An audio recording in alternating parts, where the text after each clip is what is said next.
Salut les aides. Me voilà de retour dans une nouvelle vidéo. J'avais envie d'aborder avec toi le sujet de l'entrepreneuriat. C'est un sujet qui me tient énormément à cœur et que j'ai pas eu l'occasion de vraiment aborder dans mes vidéos. Je pense que dans l'entrepreneuriat, il y a beaucoup de zèbres et je pense que c'est pas un hasard. Je voudrais savoir s'il y en a déjà dans la communauté parmi vous, soit qui êtes déjà entrepreneur ou qui avez envie de l'être, de devenir. Puis je voudrais te parler un peu de mon parcours, de comment moi je suis devenue entrepreneur et où j'en suis aujourd'hui. Parce que je me rappelle qu'il y a un an, j'étais dans un creux de la vague. J'étais dans le creux de la vague parce que je manquais d'activité professionnelle.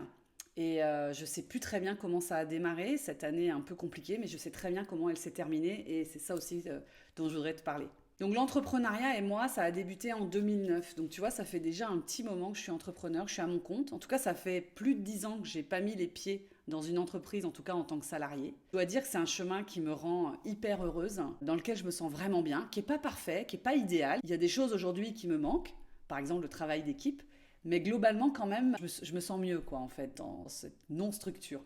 Le salariat, pour moi, ça a toujours été compliqué. À ce moment-là, il faut que je le précise, je ne savais pas que j'avais un profil HPI. Je n'avais pas encore fait les tests. Je sentais déjà ce décalage. Enfin, voilà, je le sentais depuis toujours, mais avec le salariat, je l'ai quand même bien senti, je l'ai bien mesuré.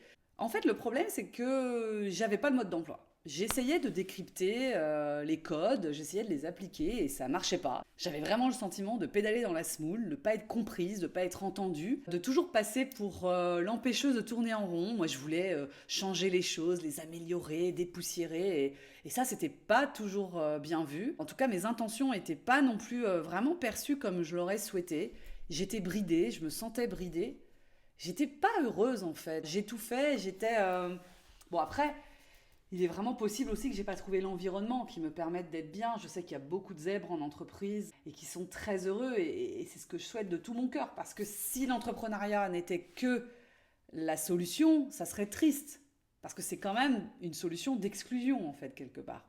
Et moi en fait c'est pas mon idéal. Mon idéal ça serait de l'inclusion, ça serait qu'on soit bien tous ensemble, tu vois.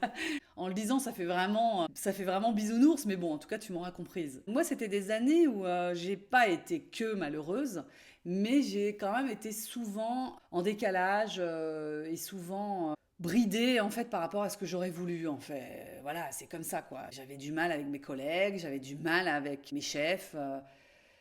C'est- J'étais pas dans mon élément quoi. Tu vois, j'étais pas je pouvais pas être moi, je pouvais pas être complètement moi-même. Et donc ça commençait à être vraiment très pénible pour moi parce que j'avais l'impression de me diminuer, et voilà, de me cacher, enfin au fur et à mesure comme ça, de me restreindre. Et en fait, ça n'était pas mieux. Et moi, j'étais de plus en plus malheureuse. Je suis pas non plus tombée dans l'entrepreneuriat comme ça. J'ai pas tout envoyé bouler et en disant je vais devenir entrepreneur. J'ai pas eu ce courage-là en fait. Je sentais que j'avais ça en moi. J'avais vraiment envie de prendre ma liberté. Il y avait quelque chose en moi qui me titillait, qui me disait ouais, j'ai envie de faire les choses à ma sauce, quoi. Mais voilà, quoi, le salariat, c'est confortable, c'est une sécurité, les crédits, blablabla, tu vois, tout ce truc-là, hein, c'est compliqué aussi. Hein. La société, aujourd'hui, elle n'est pas hyper bien modelée pour les entrepreneurs. La liberté, on la paye cher quelque part. Je suis pas devenue entrepreneur comme ça par une décision, c'est que je me suis retrouvée à un moment donné sans emploi, au chômage.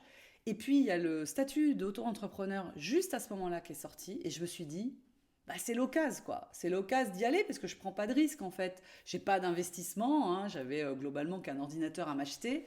Et si je gagne pas ma vie, je paye pas d'impôts. Donc, en attendant, j'ai le chômage. Donc, voilà, j'y suis allée comme ça. Et en fait, j'ai kiffé. Parce que l'entrepreneuriat m'a apporté tout ce que le salariat me refusait, quoi, en fait. Cette liberté, le fait de le faire comme j'en avais envie, le fait vraiment de pouvoir être complètement enfin moi-même, de l'exprimer, et en tant qu'entrepreneur, d'être reconnu et aimé pour ça. C'était absolument fou, quoi. Tous les reproches qu'on me faisait quand j'étais salarié devenaient des qualités qu'on me donnait en tant qu'entrepreneur. Et j'en croyais pas mes oreilles, quoi. C'était fou. On appréciait ma créativité, le fait que je me remette en question, mes idées, mon énergie, mon punch, mon humour décalé. Enfin, en fait, voilà, tout à coup, ça devenait des avantages, quoi. Des choses bah, pour lesquelles les gens avaient envie de travailler avec moi, quoi. C'était complètement nouveau. C'était... Et c'est là, en fait, que j'ai commencé aussi à comprendre que le problème, c'était pas moi. Parce que, encore une fois, là, je ne savais toujours pas que j'avais un profil HPI. Hein. J'ai fait mon test, très très tard. Là où je pensais que c'était moi le problème, je me remettais complètement en question, quoi. Je me disais, bah ouais, je fais pas bien, je suis pas comme il faut.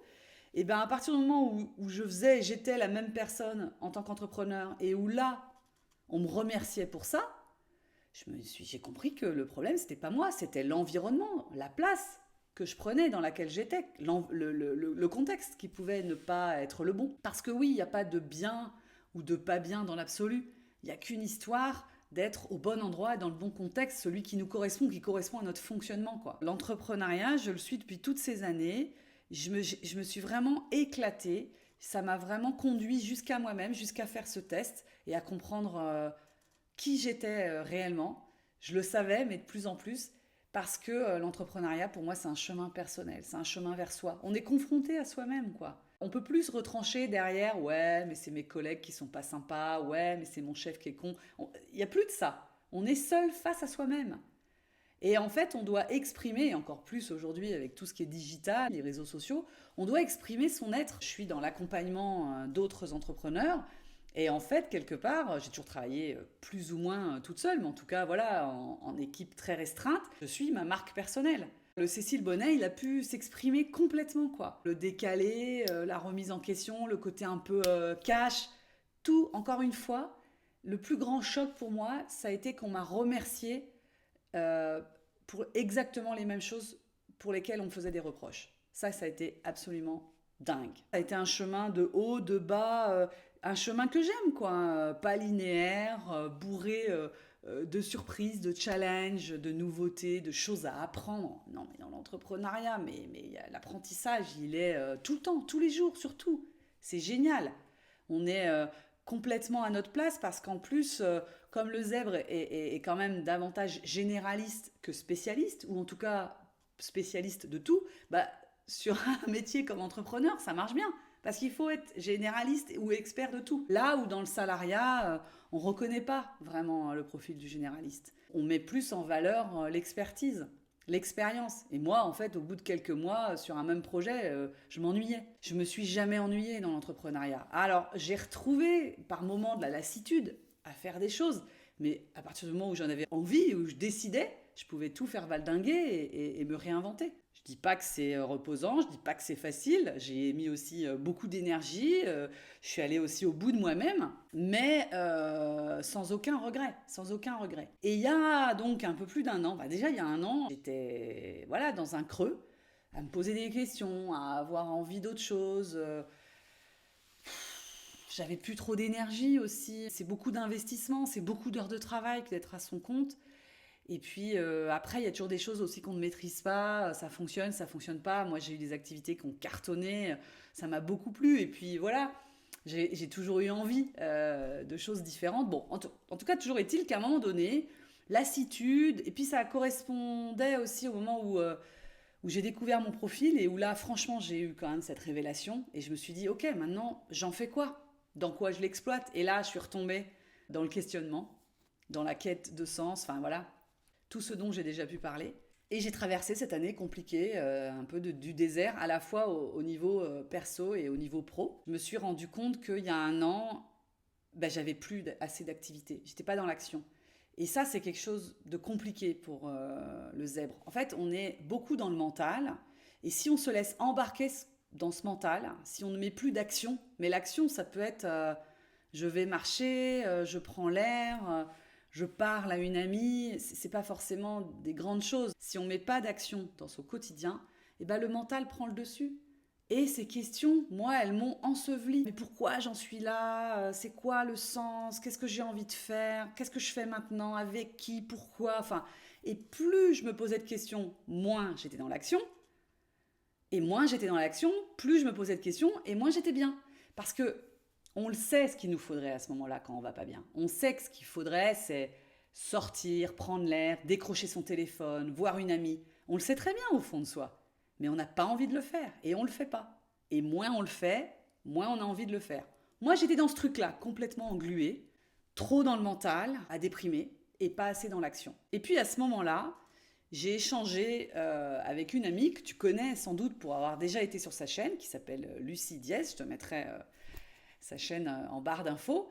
qui est zèbre aussi, et qui me dit, et qui est entrepreneur d'ailleurs aussi, et qui me dit, écoute Cécile, moi actuellement je travaille pour une start-up qui s'appelle Live Mentor, qui est un organisme de formation pour d'autres entrepreneurs, et en ce moment, ils cherchent des mentors.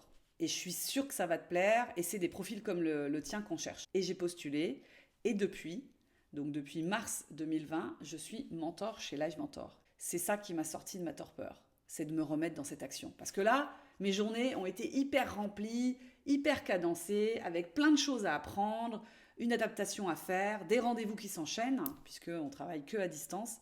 Et voilà, et en fait, quasiment du jour au lendemain, j'ai retrouvé mon énergie, j'ai été bien, parce que j'étais dans l'action, et parce qu'à un moment donné, j'avais moins besoin, en tout cas je me perdais moins dans mes réflexions, ou en tout cas mon mental était à disposition d'un truc très pratico-pratique que j'avais à faire dans la journée, quoi. Et ça a été génial. Je suis toujours entrepreneur. Actuellement, je suis mentor freelance pour Live Mentor. Je te mettrai des infos en barre d'infos parce que si tu es entrepreneur, ça peut t'intéresser. Et je pourrais même peut-être, qui sait, te mentorer. Et j'aime bien, j'adore. Pour l'instant, mes activités en propre, je les ai mises un peu de côté. À nouveau, je pense à des projets. Et en fait, ça a été, comme je te le disais, ça a vraiment été une révélation pour moi. Alors, je sais pas si dans une prochaine période un peu down, j'ai pas envie de le revivre, je le revivrai certainement, hein, mais j'espère qu'à ce moment-là, je me rappellerai de ça et j'essaierai un maximum d'être dans l'action physique pour me sortir du mental.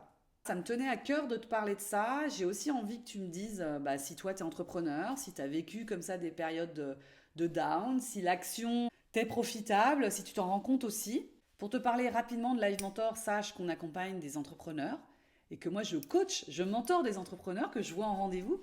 Donc si ça t'intéresse, on pourrait peut-être travailler ensemble chez Live Mentor, ça serait chouette. En tout cas, j'ai plein de zèbres. C'est ça aussi qui me fait prendre ce sujet.